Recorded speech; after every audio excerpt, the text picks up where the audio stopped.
Hey everyone, it's great to be here with you guys today. I want to talk about caregiver burnout.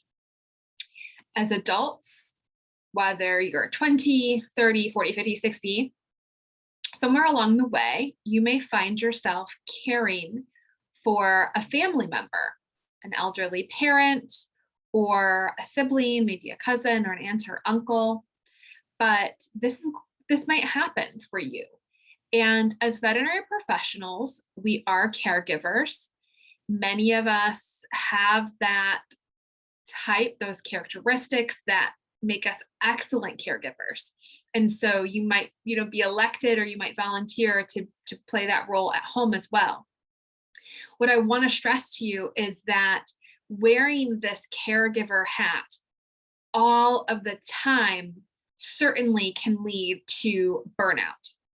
And I want to define burnout as being exhausted physically, emotionally, mentally, burned out because you are depleting your finite resources, resources like time, mental clarity, decision making, finances, physical resources, so energy.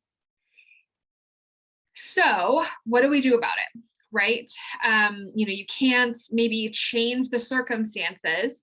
So we want to empower ourselves to be able to care for those that we love, be it at work or at home, while also serving ourselves. So I'm going to suggest something really radical that seems counterproductive, but it's not.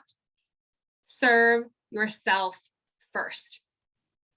If you fill up your tank, you will have enough to give, but you cannot give what you do not have. So serve yourself. That means do what you need to do to generate energy, generate mental clarity, have structure to your days, have boundaries, healthy boundaries. If you don't know anything about healthy boundaries, there is a line of books that I can suggest. There are courses. We have some resources in Get Motivated University, but healthy boundaries are a really great place to start when it comes to caregivers, again, at home or at work. And so healthy boundaries are a great place to start. Prioritizing yourself, that's another great place. And I'm just going to share 3 tips with you guys today. The third one being mindfulness. Adopting a practice of mindfulness, even at its base level, a practitioner can benefit from the results straight away. The impact can be really profound.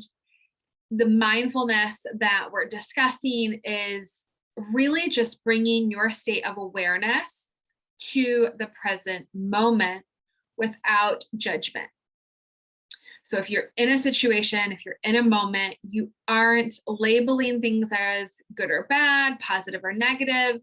You're setting judgments aside and you're becoming really neutral. You are also focusing on just this moment. So you're not swept away in thoughts about the future, anxiety, worry. You're not caught up in ruminations of the past. You're not churning over guilt or negative low emotions, right? We're focused on the moment at hand. This really brings us into a state of empowerment and takes us out of a victim mode. We have the ability to shift our consciousness each moment because the day is strung up of these moments. And then, of course, your day then leads to your week, your month, your year, right? And so we're not, caught up in, oh, it's been this long, or oh, it's going to be this long, these thoughts.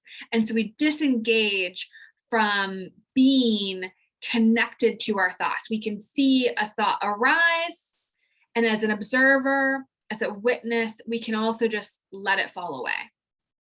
So the thought arises, we don't identify with it, we don't cling to it, we just recognize that it's there. The situation is as it is, we don't label it, it's just a witness, it's an observer stance that we're taking, okay? And so those three things: prioritize yourself, establish healthy boundaries, third, mindfulness. Those are the three things. If you guys want more information, let me know, drop it in the comments, send it to my email, whatever the case is. There are resources available out there in order for you to next level your quality of life and have you really stay in a higher sense of well-being, even while being a caretaker to those you love. Okay, good luck.